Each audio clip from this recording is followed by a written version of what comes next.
hari ini tuh aku tuh pengen podcast gitu aja, pengen cerita tentang perjalanan kompre kemarin.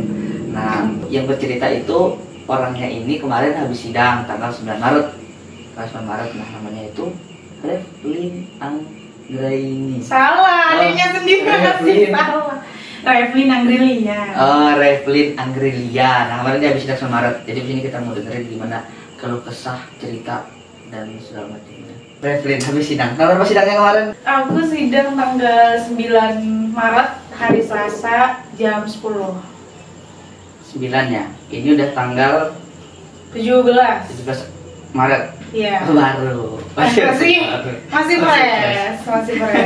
Nah, kemarin kamu nomor ke?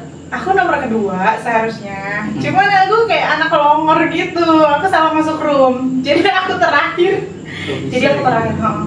Jadi itu kan aku udah standby di kampus jam setengah 10. Terus ada panggilan bakal jawab nih dari moderatornya. Aku pikir mulainya di situ kan. Ya udah aku tungguin, aku pantengin sampai setengah 11. Kok ini aku belum mulai? Harusnya kan itu bagian aku kan. Ya. Kok belum mulai? Aku nunggu nih. Nunggu sampai setengah 11.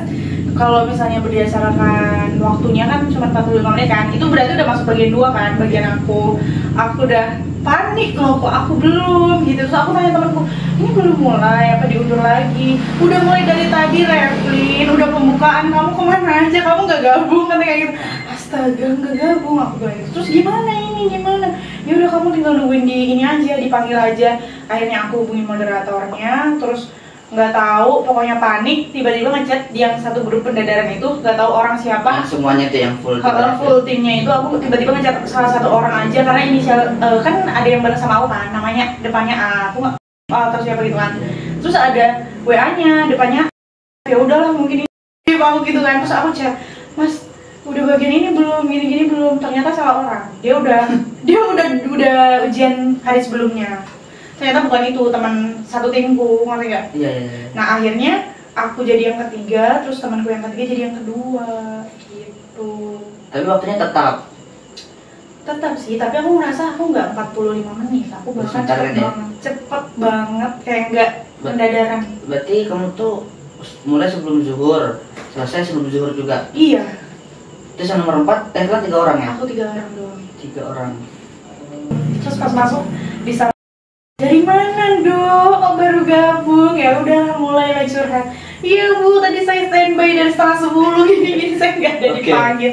Katanya, loh di UM ini nggak mungkin ya sinyalnya jelek kayak gitu. Iya Bu, nggak tahu, ya udah gitu. Terus karena kamu belum gabung, jadi kita Ibu jelasin lagi, ngobrol sama Ibu Makro, sama pembangunan, sama mikro. Berarti ketuanya apa? Berarti ketuanya. Anggotanya lah. Pembimbing kamu ya? Pembimbing aku. Berarti fungsinya 2 orang. Kamu masuk nih? Kan aku masuk nih. Nah. Masuk. Dijelasin gini. Akhirnya sama dulu skripsi langsung kompre. Yang kedua mikro. Terus langsung skripsi langsung kompre gitu doang. Oh jadi langsung kompre semuanya? Iya. Jadi, tapi sama skripsi juga dikit. Kan kamu masuk nih, cekrek ditanya. Iya, dari mana? Kok belum gabung gitu ya udah nanti sama pembangunan ya, sama mikro, sama Ibu Makro gitu. Akhirnya masuklah Pak. Oke, ya silakan. Iya silakan. Dok, skripsi kamu mau mengarahnya kemana kayak gitu, tentang grabnya atau tentang produk makanannya kayak gitu. Itu kamu apa? Analisis pengaruh harga, kualitas pelayanan, sama promosi terhadap keputusan pembelian GrabFood. Ditanyain, ini tuh rancu gitu, kamu tuh mau kemana? Kamu akan lebih ke mana? Ke produk makanannya atau ke pelayanannya, kata bapaknya. Itu doang yang bikin bingung ya? Terus tuh ada satu momen yang dimana dia mungkin nanya ya panjang lebar gitu, karena kan suaranya tuh kayak jauh banget gitu loh Mas. Dan aku pikir oh mungkin bapaknya saran gitu, karena dari tadinya kayak cuma saran gitu loh. Jadi aku diem 2 menit, aku diem ayo Dok dijawab, itu sekebun keburu waktunya habis kayak gitu. Oh iya bapak, maaf pak, gimana pak? Itu aku baru nanya dong kan. Ya udah, saat itu bapaknya baru tanya, apa kalau misalnya mau apa ke produknya nih, ke produk makanannya. Ini masih skripsi ya? Masih skripsi. Ke produk makanannya, terus ya udah, nanti paling kamu tambahin aja di judul kamu biar tidak rancu gitu loh. Jadi analisis pengaruh harga, kualitas pelayanan, promosi terhadap keputusan pembelian produk makanan di GrabFood gitu kata bapaknya. Oh iya pak gitu. Skripsi aku lebih banyak dikasih masukan sih, nggak banyak nanya. Banyak nanya ya, cuma judul aja rancu. Judul rancu. Terus bapaknya nanya, kalau kualitas pelayanan bisa nggak kalau saya mengatakan kualitas pelayanan ini berkualitas kayak gitu? Bisa pak, itu ya udah nanti kesimpulannya kamu perbaiki gitu. Iya pak. Kamu berarti kesimpulan kamu emang gimana? Nggak berkualitas? Mungkin aku kan cuma bilang apa kualitas pelayanannya baik, udah gitu doang. Oke. Gitu, jadi mungkin kata bapaknya kalau kurang. Sudah gitu langsung ya udah masuk ke kompre ya katanya gitu. Terus coba jelaskan kemiskinan struktural. Pembangunan nih. Iya. Kemiskinan struktural. Oke, kata bapaknya. Terus coba teori. Bisa jawab, bisa suruh jawab. Iya bisa.